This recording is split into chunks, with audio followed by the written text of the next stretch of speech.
The moment they found out the value of my retirement package, my daughter Natalie and my son-in-law Adrian came straight to my house. They did not even call ahead. They simply showed up, walked in as if they owned the place, and sat down in my living room with that expression I knew all too well. It was that calculating look that says they are coming for something specific, something they believe belongs to them. Natalie went straight to the point. "Mom, we need to know something. How much are you getting every month from your pension? Because Adrian and I have been thinking, and well, considering we are your family and that we have helped you so much, we believe it is only fair that we share that. We want half." I looked at her in silence. $3,000 a month, I said finally. My voice sounded calmer than I expected. Natalie and Adrian looked at each other, and I saw their eyes light up with that greed disguised as family entitlement. "Perfect," Adrian said, leaning forward. "So that is $1,500 for us every month. It is the minimum after everything we have done for you, Eleanor. You are already older. You do not need that much money." I said nothing else. I simply got up from my chair with all the calm in the world, walked toward the antique cabinet by the window, and pulled out a black binder that had been waiting for this moment for months. It was a thick, heavy binder, full of documents I had prepared exactly for this day. I returned and placed it on the table, right in front of them. Then I handed them that black binder with a tranquility that surprised even me. "Open it," I told Natalie. "I think this answers everything you came to ask me for today." Natalie extended her hand with a confident smile, as if she expected to find the deed to the house or some document confirming her fantasy of controlling my money. Adrian leaned over her shoulder to look as well, and when they opened that binder, when their eyes began to read the first pages, their faces went pale, completely pale. Natalie's smile vanished as if someone had ripped it off her face. Adrian stopped breathing for a full second.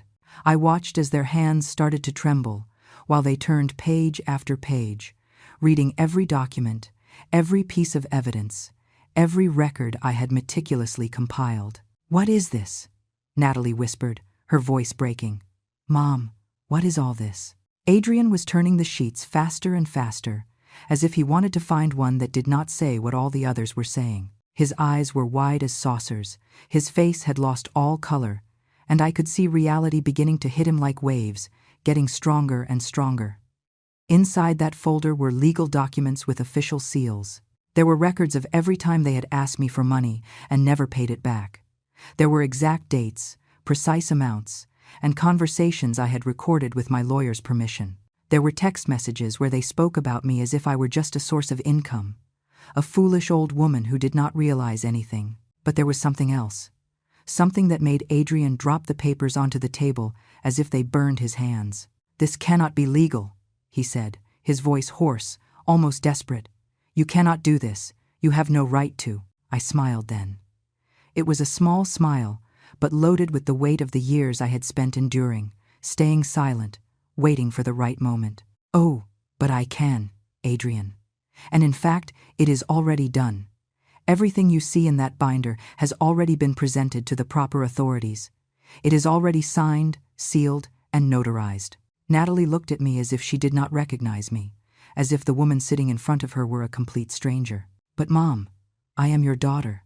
How can you do this to me? After everything we have shared, after everything that—" I raised a hand and interrupted her. My voice remained calm, but now every word came out with the force of years of contained pain. "Precisely because you are my daughter, Natalie, you should know better than anyone why I am doing this. You came to my house without warning, entered as if you were the owners, and demanded half of my retirement, half of 40 years of my work, of my sacrifices, of my sleepless nights, as if it were a right you have simply for existing." I stood up and looked down at both of them. For the first time in years, I felt I was recovering something I had lost a long time ago. My dignity, my voice, my power to say enough.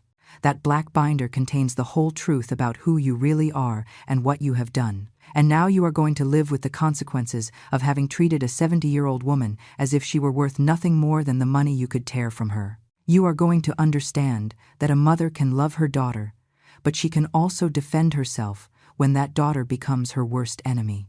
Adrian tried to stand up, but I raised a finger. "Sit down," I have not finished speaking yet, and to my surprise, he sat.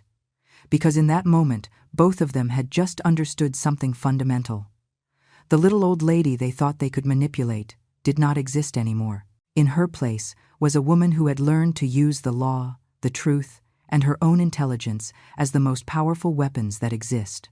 But to fully understand how I arrived at that moment, in that living room, with that black binder in my hands and that expression of terror on the faces of my daughter and son-in-law, I need to go back to the beginning of it all. I need to return to that morning, just a few weeks earlier, when everything began to crumble in a way I had already sensed but did not want to accept. It was a Tuesday.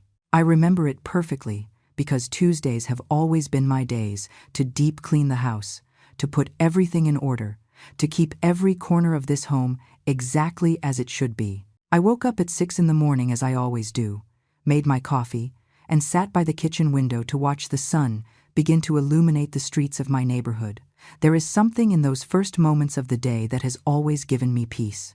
That silence before the world wakes up, when everything is still and you can hear your own thoughts without interruptions. But that morning, even amidst that silence, I felt a weight in my chest I could not explain. A sensation that something was about to change, that a storm was approaching, and I was right in its path. I drank my coffee slowly, letting the heat of the mug warm my hands. At 70 years old, the morning chill feels different. It gets into your bones in a way it did not before. But it was not just the physical cold making me shiver that morning. It was something else. It was the premonition that my life, as I knew it, was about to take a turn from which there would be no going back. The house was too quiet, too empty. I have been living alone since my husband died almost 15 years ago, and I thought I had gotten used to the solitude. But there are days when the silence weighs more than others. Days when you walk down the hallways and can hear the echo of your own footsteps, and you realize no one else is going to arrive to fill that void. Natalie used to visit me more often before. When she was younger, when she had not yet married Adrian, when she still looked at me with something that resembled affection, we would go out on Sundays, she would help me with the groceries, and we would sit and talk for hours. But that was a long time ago. So long ago that sometimes I wonder if it really happened, or if it was just a nice dream my mind created to not feel so alone. I finished my coffee and started with the cleaning. I mopped every corner, dusted every piece of furniture, organized every object that was out of place. My hands moved automatically, doing the same tasks I had done thousands of times over decades. But my mind was elsewhere.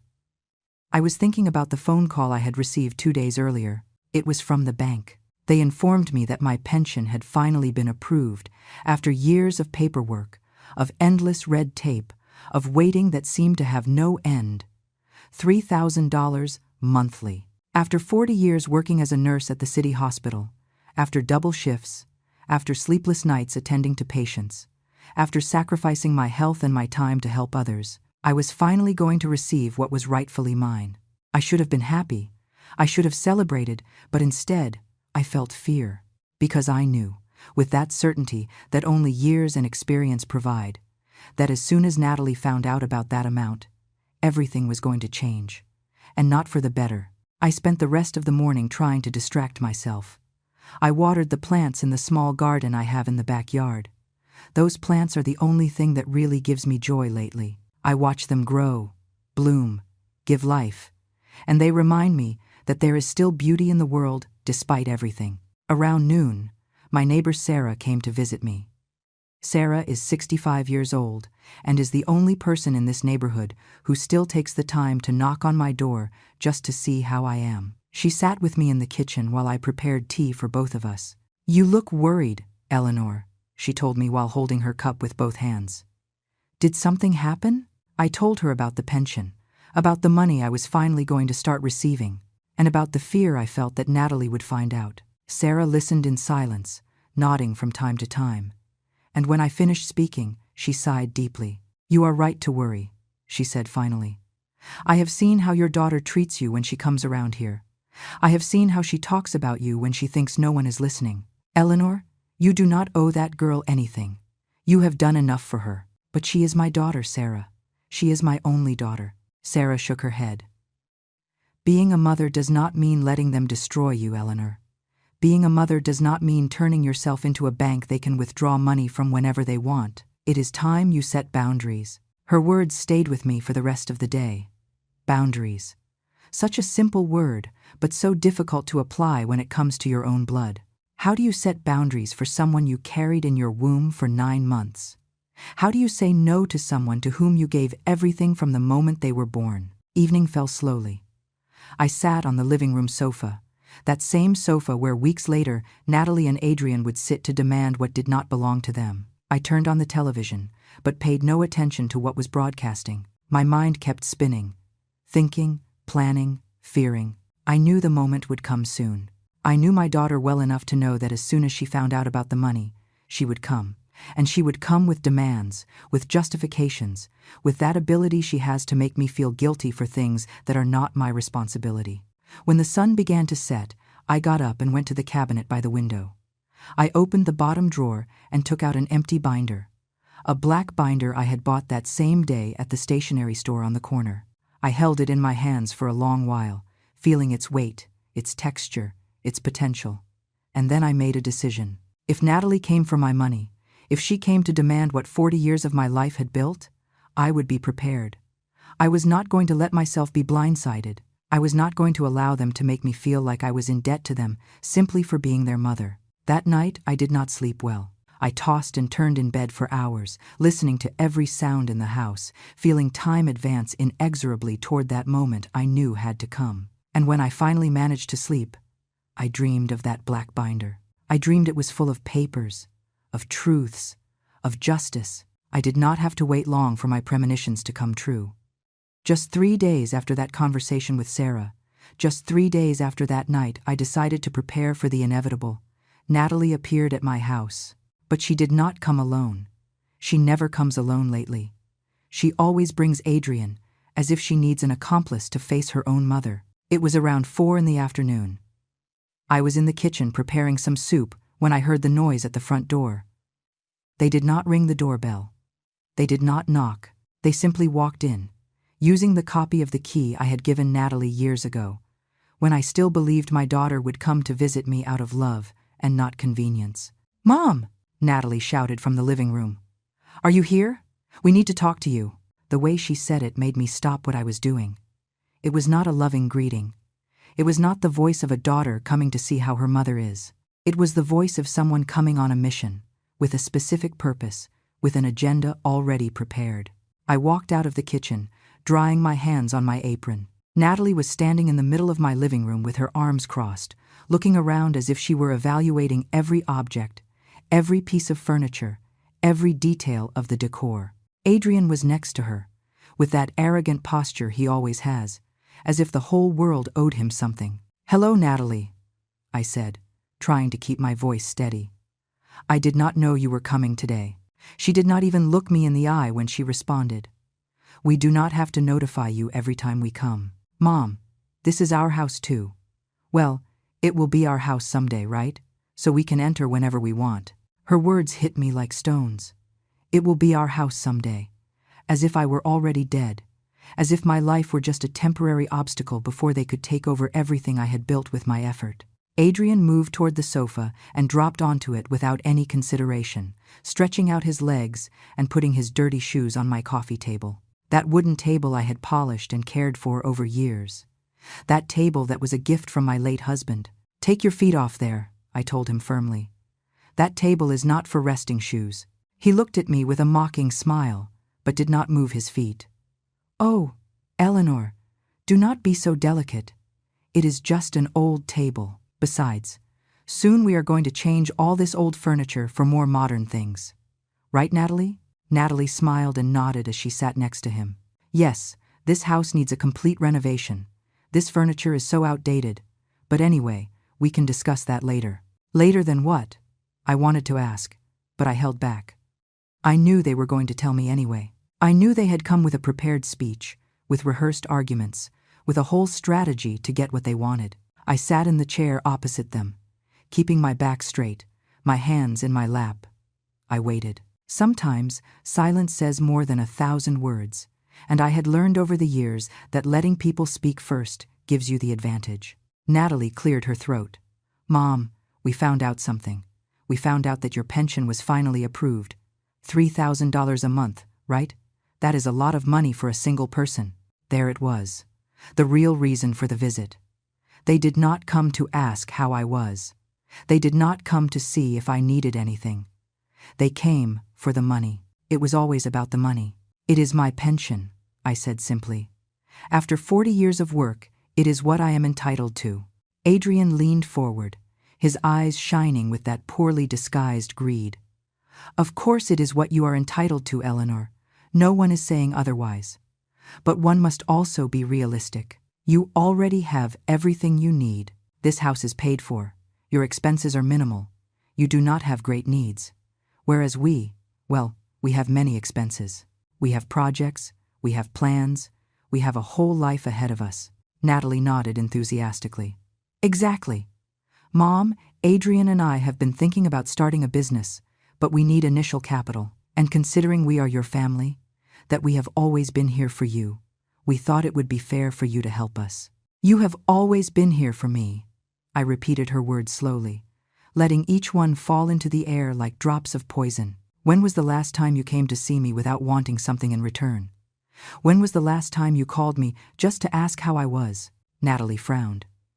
Do not start with that, Mom. You are always on with the same speech that we do not visit you enough. We have busy lives. We have responsibilities. We cannot be coming here every 2 days to hold your hand. Adrian laughed.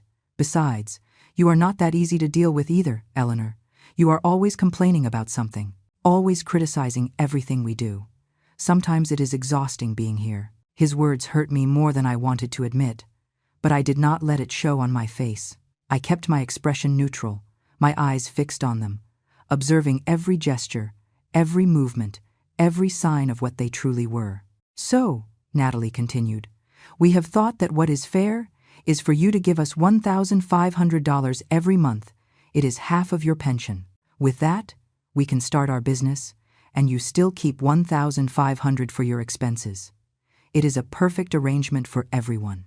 And if I refuse? I asked calmly. The atmosphere in the room changed immediately. Natalie tensed up. Adrian stopped smiling.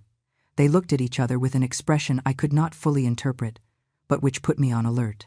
I do not think you want to refuse, Mom, Natalie said with a voice that tried to sound sweet, but only sounded threatening. We are your family. We are all you have. It would be very sad if, for a little money, you ended up completely alone in this big, empty house. Adrian nodded. Very sad. Why? Who is going to take care of you when you are older? Who is going to be looking out if something happens to you? We are your insurance, Eleanor, and insurance must be paid for. There was the veiled threat, the insinuation that if I did not give them what they wanted, they would abandon me completely, as if their sporadic presence and their visits full of demands were some kind of blessing I should be grateful for. I looked at them for a long moment. I saw my daughter, the girl I had carried in my arms, the baby I had fed from my own body, turned into this woman who now looked at me as if I were just a means to get money. I saw her husband, that man who never worked a full day in his life, who was always looking for shortcuts and easy ways to get what he wanted. And in that moment, I made the final decision. I was not going to let myself be intimidated. I was not going to allow them to turn me into their source of income. It was time they learned what it meant to face a woman who had survived 70 years in this world and who had nothing left to lose. I need to think about your proposal, I told them finally, keeping my voice as neutral as possible. It is a significant decision, and I do not want to take it lightly.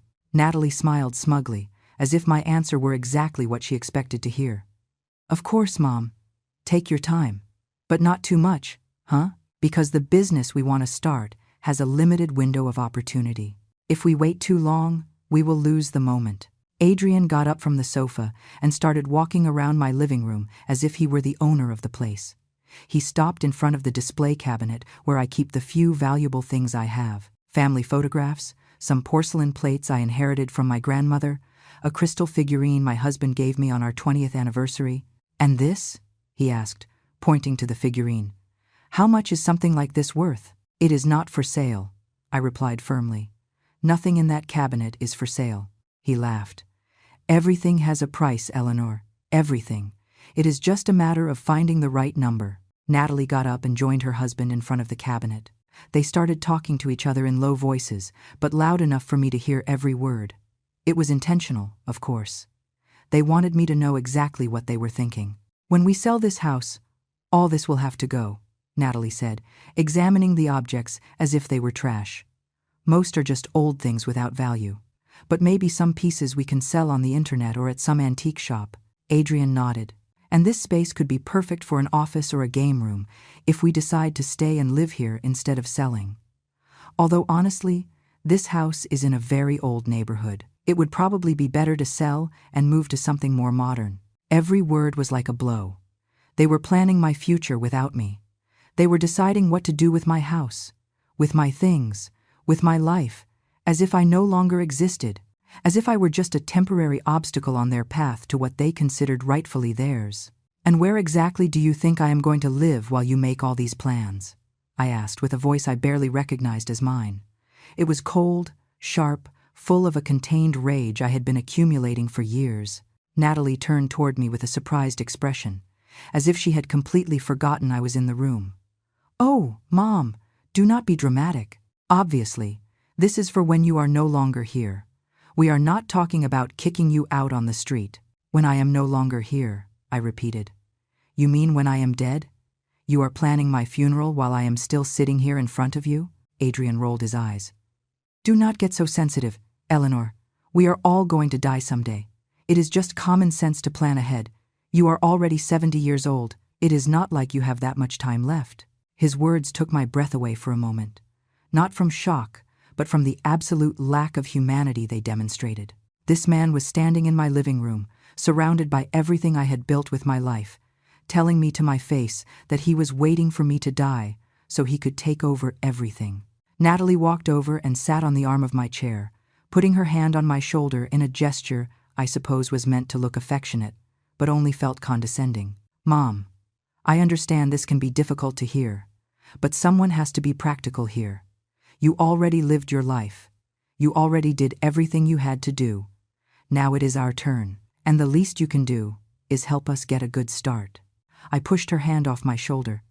Do not touch me when you are telling me my only utility is to give you money and then conveniently disappear from your lives. She sighed with exasperation.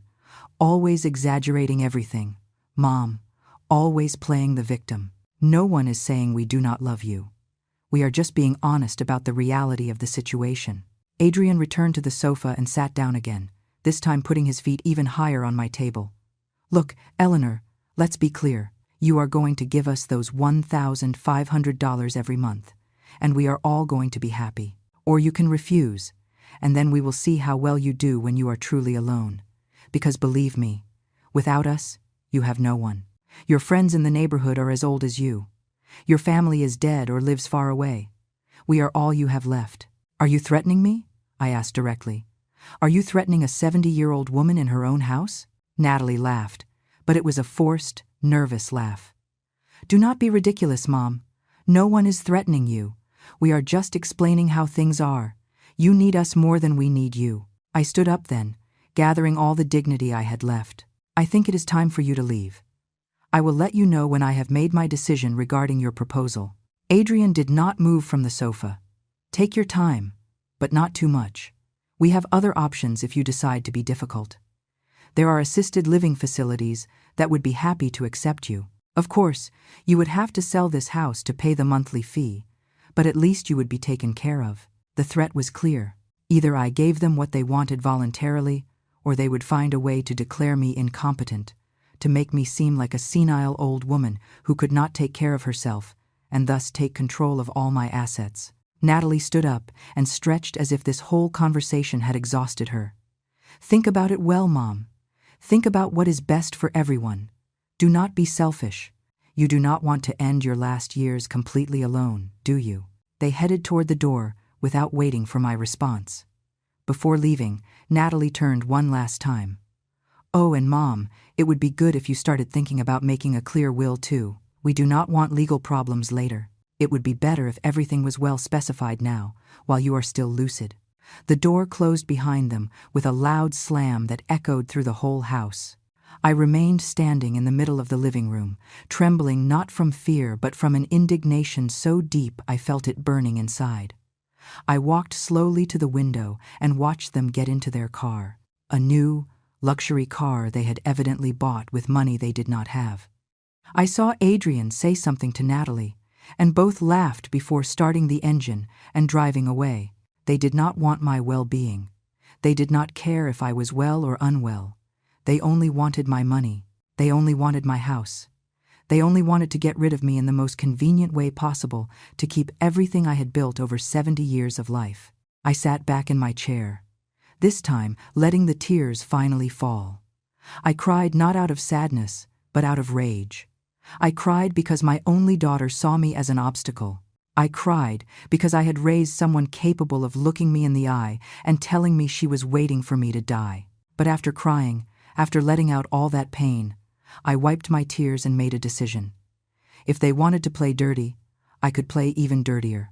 If they believed they could intimidate and manipulate me, they were about to discover they had completely underestimated the woman they had in front of them. I got up, went to the cabinet by the window, and took out that empty black binder I had bought days ago. I placed it on the table and opened it. It was time to start filling it. The next morning, I woke up with a purpose I had not felt in years. It was not revenge I sought. It was justice. It was the need to protect myself from people who clearly had no respect for my life or my well-being. After breakfast, I picked up the phone and called the one person I could trust completely at this moment. Sarah answered on the second ring. "I need your help," I told her without preamble. "And I need this to stay between us." Half an hour later, Sarah was sitting in my kitchen with a cup of tea in her hands, listening to me recount everything that had happened the day before. She did not interrupt me once. She only nodded, her expression becoming increasingly serious with every detail I shared. When I finished, she set her cup on the table with a decided clatter. "That girl needs a lesson she is never going to forget, Eleanor. And that husband of hers, too. What do you need me to do?"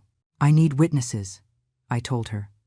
"I need someone else besides me to know exactly what is happening. Because if they try to declare that I am senile or that I am not in my right mind, I need people who can testify otherwise." Sarah nodded immediately. "Count on me. And I know 3 other neighbors who would also be willing to help.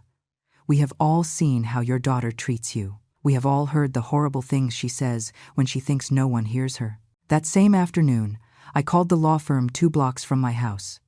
I asked for an urgent appointment, and they gave it to me for the next day. I spent the rest of the day organizing all the documents I had. Bank statements showing every time Natalie had asked me for money, receipts for things I had bought for her, phone records, any physical proof that could back up my version of events. I also started writing. I took a notebook and began noting every incident I could remember. Every time Natalie had been cruel to me, every time Adrian had entered my house without permission, every derogatory comment, every veiled insult, every moment they had made me feel like a burden. Dates, times, places, everything my memory could recover. And I discovered I remembered much more than I thought. Years of mistreatment I had been ignoring, minimizing, excusing because I did not want to admit that my own daughter was capable of treating me like that. The next day, I dressed in my best clothes and went to the law firm. The lawyer who attended me was named Catherine Reynolds. She was a woman of about 50, with a serious but kind expression and eyes that made you feel she was truly listening. I told her everything, every detail, every threat, every plan Natalie and Adrian had discussed openly in front of me. Catherine took notes meticulously, without showing surprise or judgment, just pure professionalism. When I finished, she put down her pen and looked me directly in the eyes. "Mrs. Carter, what you are describing to me is financial and emotional abuse, and the veiled threats about declaring you incompetent are very serious.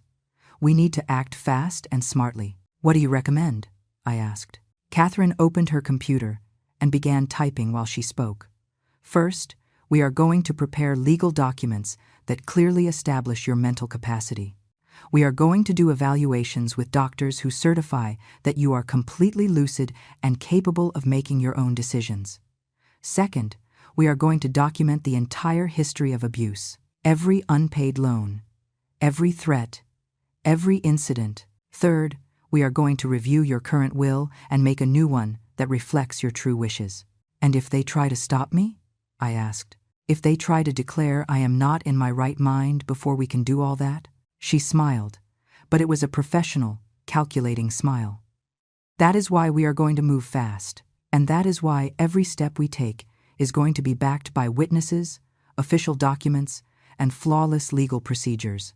When we finish, any attempt by them to question your mental capacity is only going to make them look bad. I spent the next 2 weeks in a whirlwind of activity. I visited 3 different doctors, each certifying my complete mental lucidity. I did cognitive evaluations that I passed without any problem. I got written statements from Sarah and 4 other neighbors testifying about my mental state and about Natalie and Adrian's abusive behavior. Catherine worked tirelessly. She prepared documents revoking any power of attorney Natalie might have over my medical or financial decisions. She created a new will where I specified exactly how I wanted my assets distributed, with clauses preventing Natalie from contesting anything. She drafted formal letters, establishing clear boundaries regarding their access to my property. I also installed discreet security cameras in my house. They were not obvious, but they covered all the main areas: the living room, the kitchen, the entrance. Catherine had advised me to visually document any future incident. And then the moment arrived that I knew would come. One afternoon, approximately 3 weeks after their last visit, Natalie and Adrian appeared at my house again. This time they did not even use the key. They simply pounded on the door with force, almost as if they wanted to break it down. I opened the door and found them standing on my porch, both with expressions of poorly disguised irritation. "Enough time has passed, Mom," Natalie said, without even saying hello. "We came for your answer. Are you going to give us the money every month or not?" "Come in," I told them calmly. "I think it is time we had a serious conversation." They entered my living room with that arrogant attitude I knew so well. Adrian immediately went to the sofa and dropped onto it.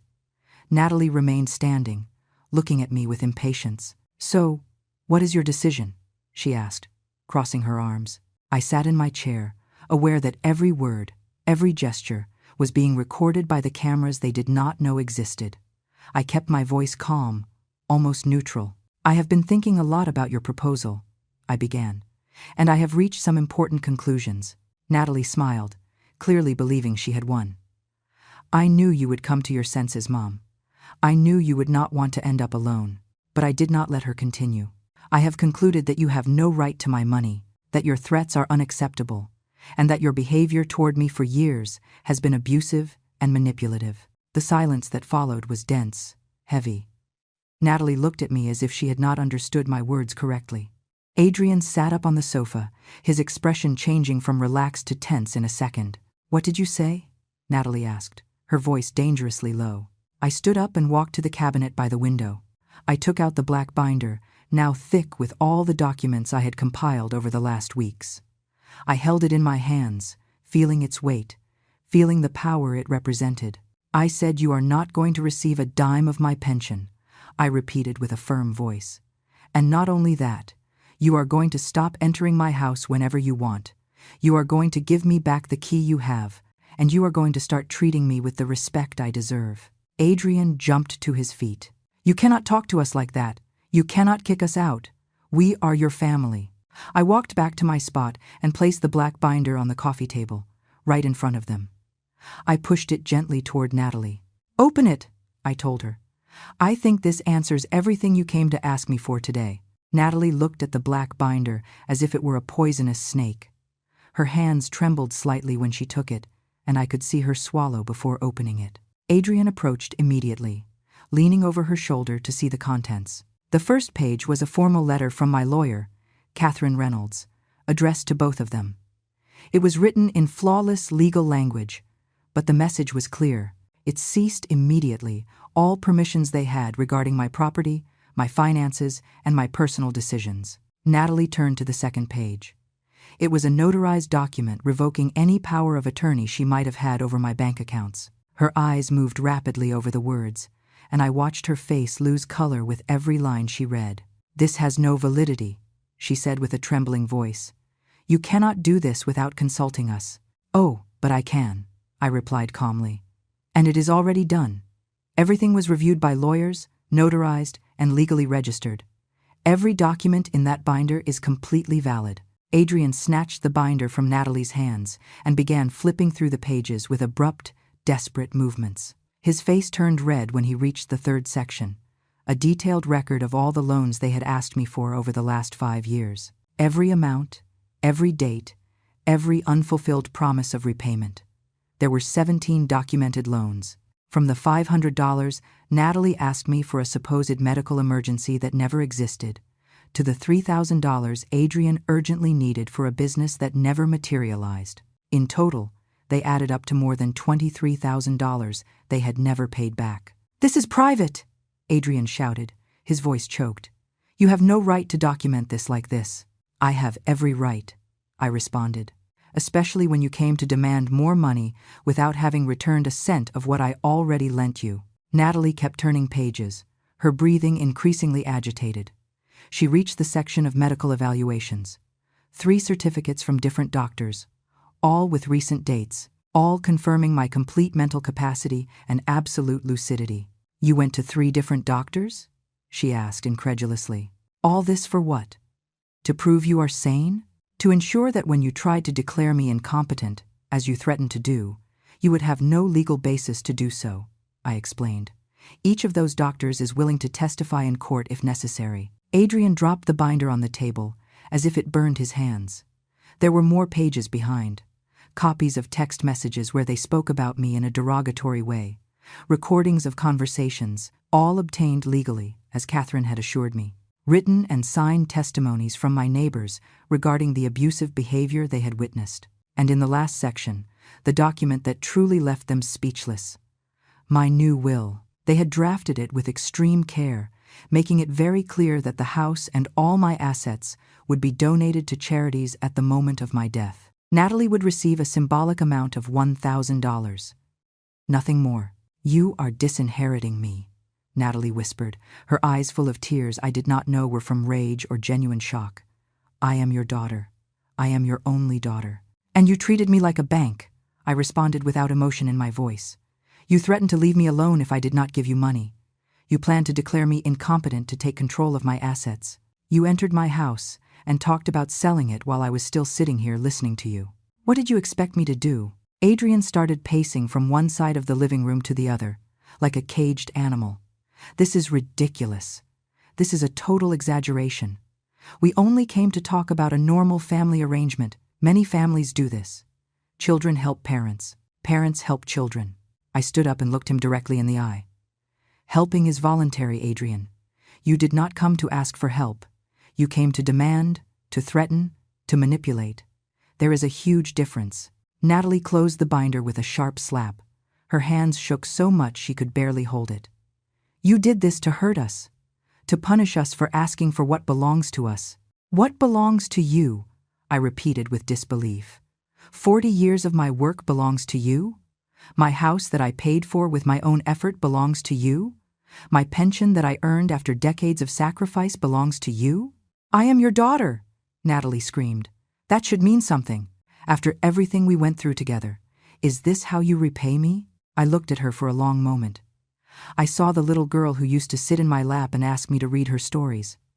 I saw the teenager who came to me when she had problems at school. I saw the young adult who cried in my arms when her first boyfriend hurt her. All those versions of my daughter seemed to have disappeared, replaced by this unknown woman who only saw value in material things. "Being my daughter should mean you love me for who I am, not for what I have," I said with a broken but firm voice. "It should mean you care about my well-being as much as yours. It should mean respect, affection, consideration. But years ago you stopped seeing me as your mother. Now I am just a source of money for you." "That is not true," Natalie sobbed, but her tears did not move me. I had cried too many times alone in this house, wondering where I had failed as a mother, wondering what I had done wrong for my daughter to turn into this. Adrian approached me with an expression that tried to be threatening. "You are going to regret this, Eleanor. You are going to regret having treated us like this.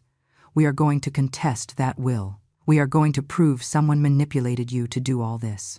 I pointed toward the corners of the living room where the cameras were installed. "Go ahead. Try it. Every word you have said today has been recorded. Every threat, every insult, every attempt at intimidation. If you want to go to court, I will be delighted to present all the evidence I have compiled." Natalie followed my gaze and saw the cameras for the first time. Her expression went from rage to panic in a second. "You have been recording us? All this time you have been recording us without our permission?" "There is a sign at the entrance of my house," I replied. "Small, discreet, but legal. It clearly states the property is under video surveillance. You never bothered to read it because you never bothered to pay attention to anything that was not what you wanted to take from here."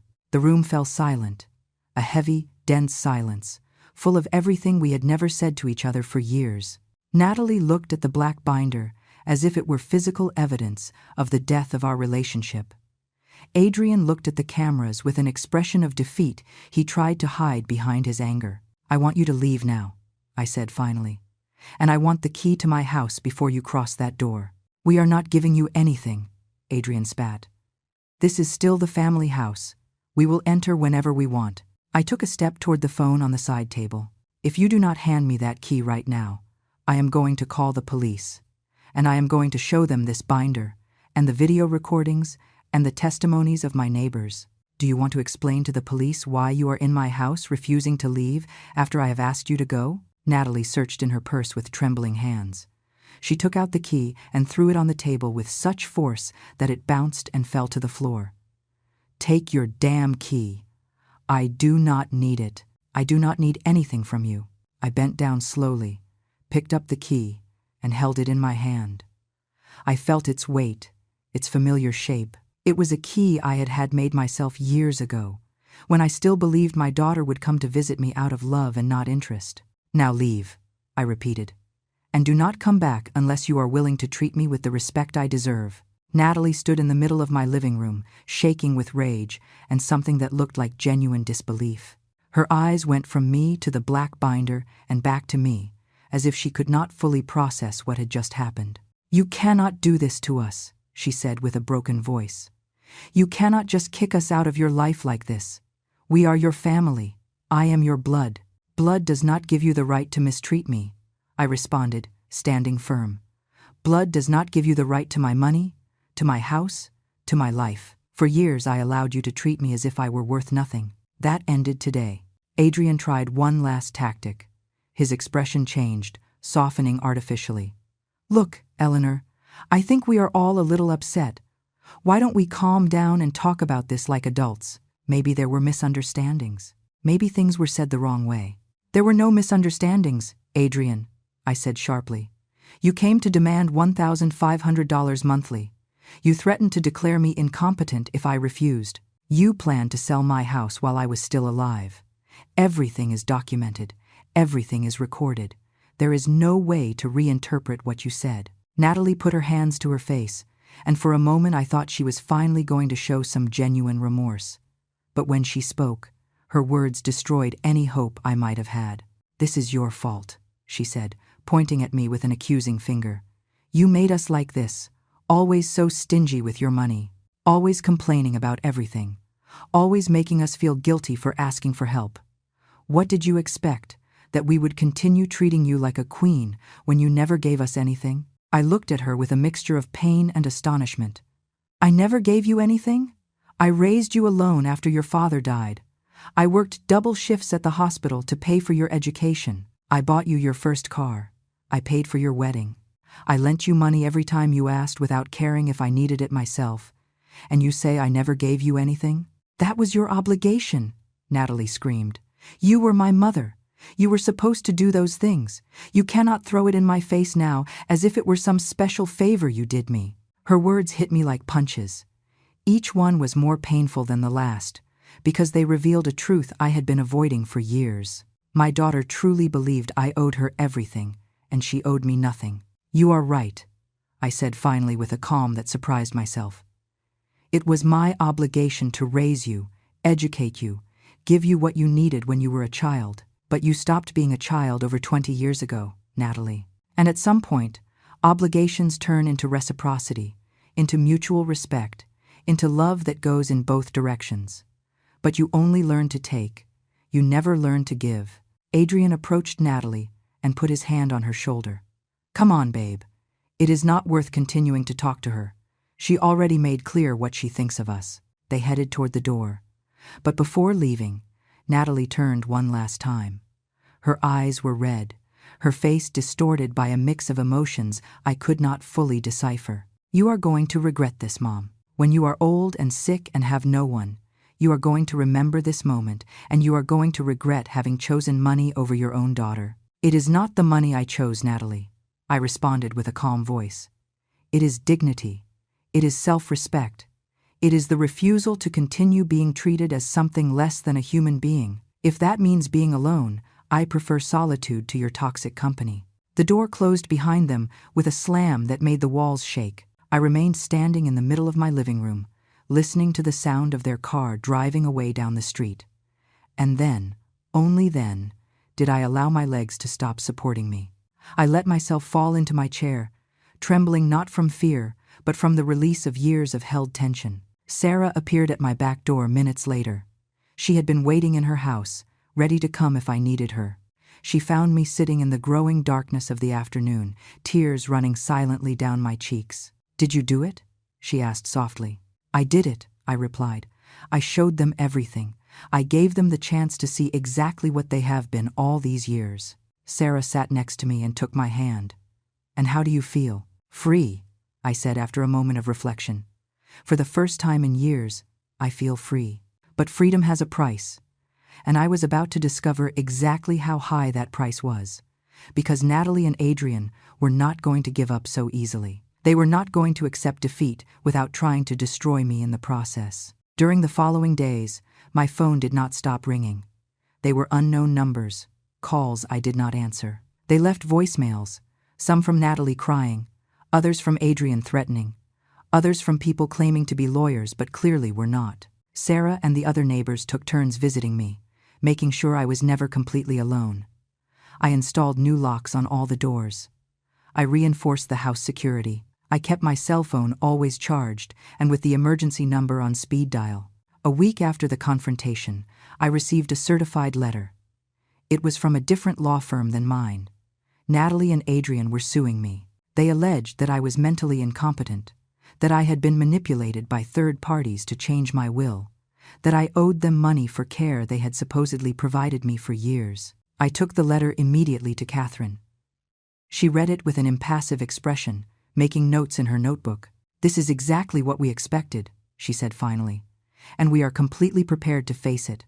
They have no proof because there is no proof of anything they allege. Meanwhile, we have mountains of evidence demonstrating exactly the opposite. How long is this going to take? I asked, feeling the exhaustion in my bones. Catherine looked at me with compassion.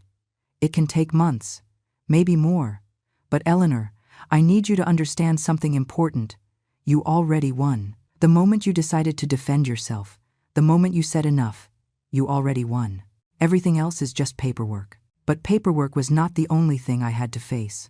2 weeks later, I started noticing something strange. Neighbors who used to greet me now avoided me. People at the grocery store looked at me with expressions I could not interpret. There were whispers when I passed. Finally, a neighbor I had known for years approached me at the bakery. Eleanor, I need to ask you something. Is it true you kicked your daughter out of your house? That you threatened to disinherit her if she didn't do exactly what you wanted? I froze. Who told you that? She looked away, uncomfortable. Your daughter has been talking to several people in the neighborhood.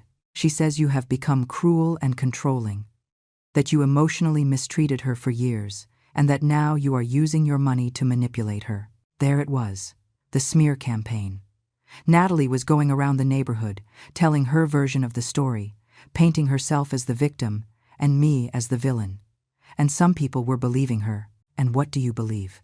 I asked the neighbor directly. She hesitated for a moment. I don't know what to believe, Eleanor. I've known you for years, but she is also your daughter. Why would she lie about something like that? Why does she want my money? I answered simply. Because I confronted her about years of abuse and manipulation. Because I set boundaries she is not willing to accept. The woman nodded slowly, but I saw the doubt in her eyes. Natalie had sown her poison effectively, and now I would have to live with the consequences that some people would never believe my version of events. The weeks that followed were the hardest I had faced in a long time. Natalie's smear campaign intensified in ways I had not anticipated. She did not settle for bad-mouthing me in the neighborhood. She went further, much further. One day, Sarah arrived at my house with a pale face and her phone in hand. "Eleanor, you need to see this," she said with a trembling voice. She showed me her screen. It was a post on social media that Natalie had made, accompanied by a photograph of me from several years ago, where I looked especially tired and gaunt. The text read, "My 70-year-old mother has kicked me out of her life for refusing to give her all my money. During years I have cared for her, visited her, supported her, but now that she got a good pension, she has become greedy and cruel. She is completely alone because she pushed away everyone who loved her. Please, pray for her, because clearly she is losing her mind in her old age." The post had hundreds of reactions, comments from people I did not even know, expressing their pity for Natalie, saying how terrible it was that the elderly became so difficult, sharing their own stories about complicated parents. I felt as if I had been hollowed out inside. My own daughter was exposing me publicly, lying blatantly, manipulating the narrative to play the victim. And people believed her. Of course they believed her. It was easier to believe an old woman had become bitter and selfish than to accept that a daughter could be so manipulative. Catherine, my lawyer, called me that same afternoon. "Eleanor, have you seen the posts? We need to document all of this too. It is additional evidence of defamation and her pattern of manipulative behavior." But while Catherine saw legal evidence, I only saw the pain of my own daughter publicly destroying my reputation. Sarah stayed with me that night, refusing to leave me alone. Things got worse before they got better. Adrian started appearing in places where I used to go. At the supermarket, at the pharmacy, at church. He never approached directly, but he made sure I saw him, that I knew he was following me, watching, intimidating. One afternoon, when I left Sarah's house, I found him leaning against my car. He smiled when he saw me, but it was a cold, calculated smile. "Eleanor, we need to talk," he said, blocking my path to the driver's door. "I have nothing to talk about with you," I replied, trying to keep my voice firm. "Step away from my car. I just want you to know Natalie is suffering a lot because of you," he continued, ignoring my words. "She has cried every night. She cannot sleep. She cannot eat. You are destroying your own daughter for money." I took out my phone and started recording. "Step away from my car now, or I call the police for harassment." He raised his hands in a gesture of false surrender, but his eyes remained threatening. Okay. But remember my words. Eleanor, all this is going to end very badly for you. Very badly." He walked away, and I stayed trembling by my car for several minutes before I could gather enough composure to drive home. Immediately, I sent the recording to Catherine, who added it to our growing collection of evidence. But while I was accumulating legal proof, Natalie and Adrian were accumulating their own false evidence. I discovered they had gone to speak with Adult Protective Services, filing an anonymous complaint alleging I lived in unsanitary conditions and was a danger to myself. 2 social workers appeared at my door one morning. They were kind but professional, explaining they had to do a welfare check due to a report they had received. I let them in, my heart beating hard. They toured every room of my house, taking notes, asking questions. My house was spotless, as always. Every surface clean, every object in its place, my refrigerator full of fresh food, my medications organized correctly. After 30 minutes, the lead social worker looked at me with an apologetic expression. "Mrs. Carter, your house is in perfect condition. You clearly are taking very good care of yourself. We are going to close this case as unfounded." "Can I know who made the report?" I asked, although I already knew the answer. She shook her head. "I am sorry. That is confidential. But I can tell you this seems to be part of a family conflict. If you need legal help, there are resources available." After they left, I sat in my living room, and for the first time in weeks, I felt that maybe, just maybe, things were going to be okay. Every attempt by Natalie and Adrian to make me look bad was failing. Every lie they told was debunked by the reality of my situation. But they did not give up.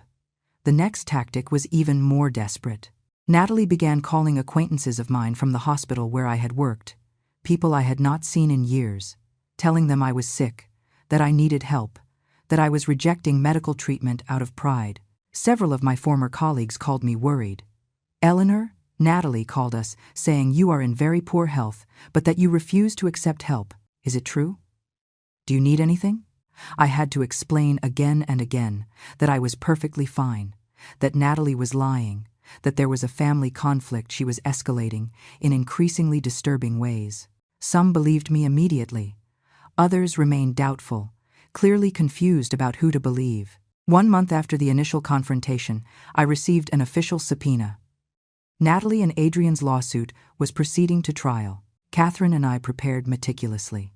We organized every document, every recording, every testimony.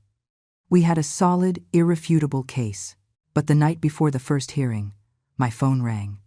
It was a number I did not recognize, but something made me answer. "Mom?" It was Natalie's voice, but it sounded different.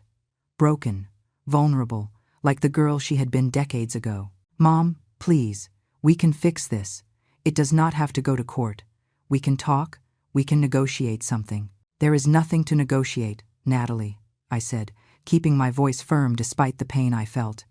"You chose this path when you decided to demand money from me and threaten me, when you decided to defame me publicly, when you decided to try to destroy my reputation. But I am your daughter," she cried. "Are you really going to do this? Are you really going to take me to court?" "You took me first," I reminded her. "I am only defending myself." There was a long silence on the other end of the line. When Natalie spoke again, her voice had changed. The vulnerability had disappeared, replaced by something cold and hard. "Fine, then see you in court. Mom, and may the best woman win." The line cut off. I remained holding the phone in my hand, feeling the weight of everything I had lost and everything I was about to win. The next day, I dressed in my best clothes and headed to the courthouse. Sarah and my other neighbors came with me, a small army of support. Catherine waited for me at the entrance, with her binder full of evidence and an expression of quiet confidence. When I entered the courtroom, I saw Natalie and Adrian sitting on the other side with their lawyer. Natalie did not look at me. She kept her eyes fixed on the table in front of her, her face pale and tense. The judge entered, and the process began. Natalie's lawyer presented first, making allegations about my supposed mental incompetence, about manipulation by third parties, about years of emotional mistreatment toward my daughter. But when it was Catherine's turn, the room changed completely. She presented document after document, audio and video recordings where Natalie and Adrian threatened me clearly. Bank records showing the history of loans never repaid. Recent medical certificates proving my complete lucidity. Testimonies from neighbors who had witnessed the abuse. I watched Natalie sink lower and lower in her chair with every piece of evidence presented. I watched Adrian turn pale when he heard his own voice in the recordings saying things he now could not deny. The judge listened to everything with attention. When Catherine finished, there was a moment of heavy silence in the room. The judge reviewed the documents in front of him for what seemed like an eternity. The silence in the room was so dense, I could hear my own breathing. Finally, he looked up and glanced first at Natalie and Adrian, then at me. After reviewing all the evidence presented by both parties, he said with a firm and clear voice, "I find that the allegations of mental incompetence against Mrs. Eleanor Carter are completely unfounded. The medical evaluations are recent, exhaustive, and conclusive. Furthermore, the evidence presented by the defense demonstrates a clear pattern of manipulation and financial abuse by the plaintiffs." Natalie let out a choked sob. Adrian closed his eyes and clenched his fists on the table. The judge continued. "The recordings and testimonies show the plaintiffs attempted to coerce Mrs. Carter into giving them money through veiled threats. Their subsequent actions, including public defamation and harassment, only reinforce the need for Mrs. Carter to protect herself legally from you. Therefore, I dismiss this lawsuit in its entirety and order the plaintiffs to pay legal costs." He paused, and his gaze hardened. In addition, I am issuing a temporary restraining order. The plaintiffs cannot approach within 100 yards of Mrs. Carter's residence nor make contact with her in any form for the next 6 months.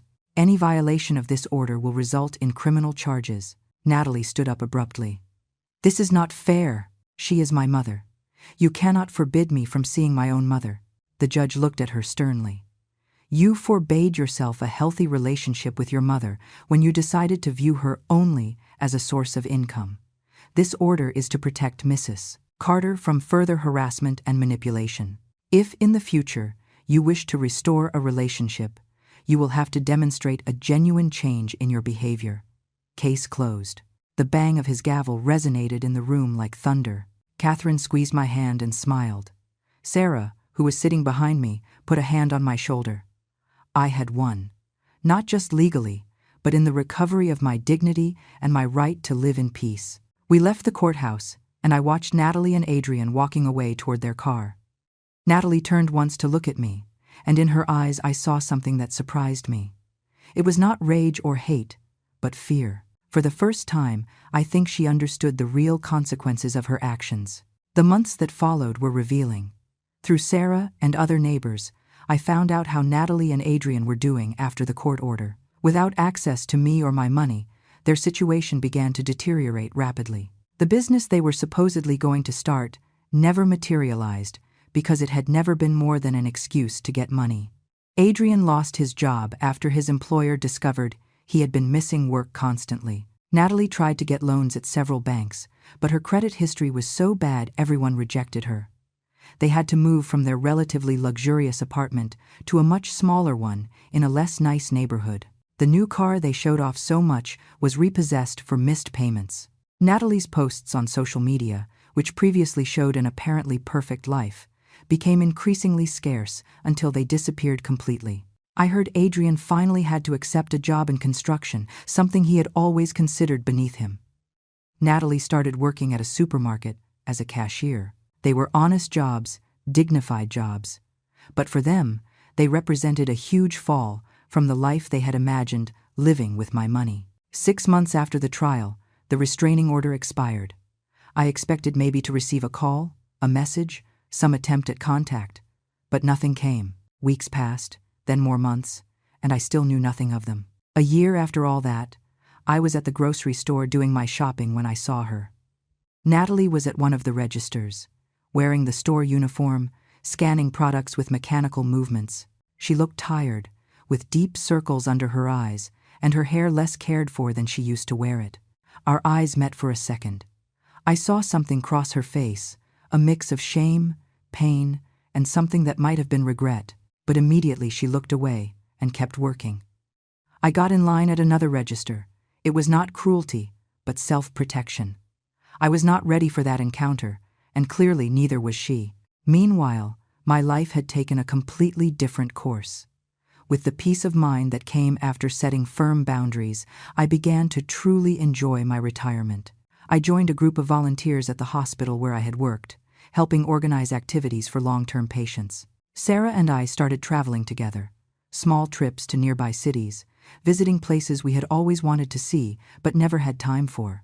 I invested part of my pension in fixing up my house, making it more comfortable and accessible for my years.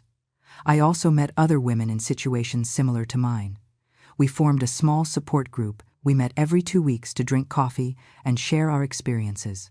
I discovered I was not alone, that there were many mothers who had to make difficult decisions to protect themselves from adult children who saw them only as resources. 2 years after the trial, I received a letter. It had no return address, but I recognized the handwriting immediately. It was from Natalie. I opened it with trembling hands, not knowing what to expect. The letter was brief.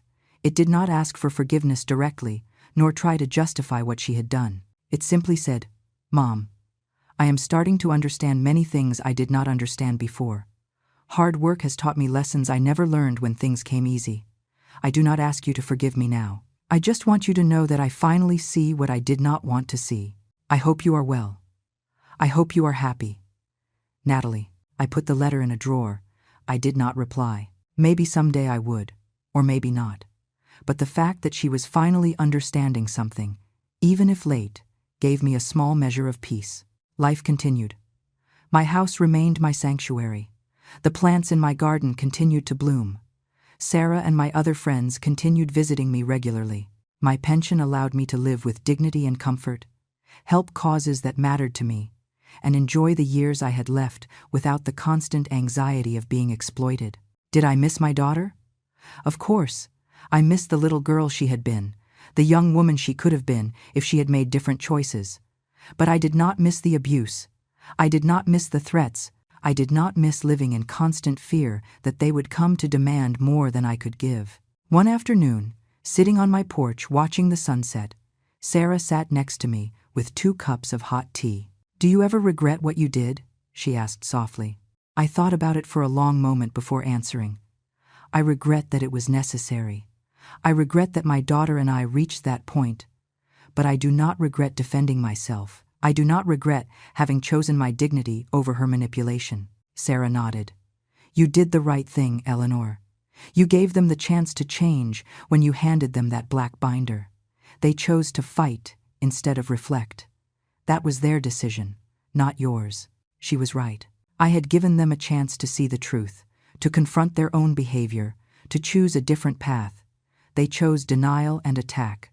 The consequences they faced were the result of their own actions, not mine. Now, as the sun set painting the sky with oranges and pinks, I felt something I had not felt in years: true peace. It was not the peace of having everything resolved perfectly. It was not the peace of a happy family gathered around a table. It was the peace of knowing I had defended my worth as a human being. The peace of knowing I had set healthy boundaries. The peace of knowing the last years of my life would be lived on my own terms. Today I am alone in the sense that my daughter is not in my life in the way I once imagined she would be. But I am not empty. I am surrounded by true friends who value me for who I am, not for what I have. I am full of purpose through my volunteer work. I am at peace with the decisions I had to take. And if someday Natalie knocks on my door with a genuine change in her heart, with real respect and not with demands disguised as filial love, maybe we can start over. But if that day never comes, I will also be okay. Because I learned the most important lesson of all: being alone with dignity is infinitely better than being accompanied by people who treat you without respect. And that black binder I handed them that day not only contained legal documents, it contained my declaration of independence, my silent scream that I would no longer be a victim, my promise to myself that the years I had left would be lived with my head held high. Today I am alone, but for the first time in a long time, I am at peace.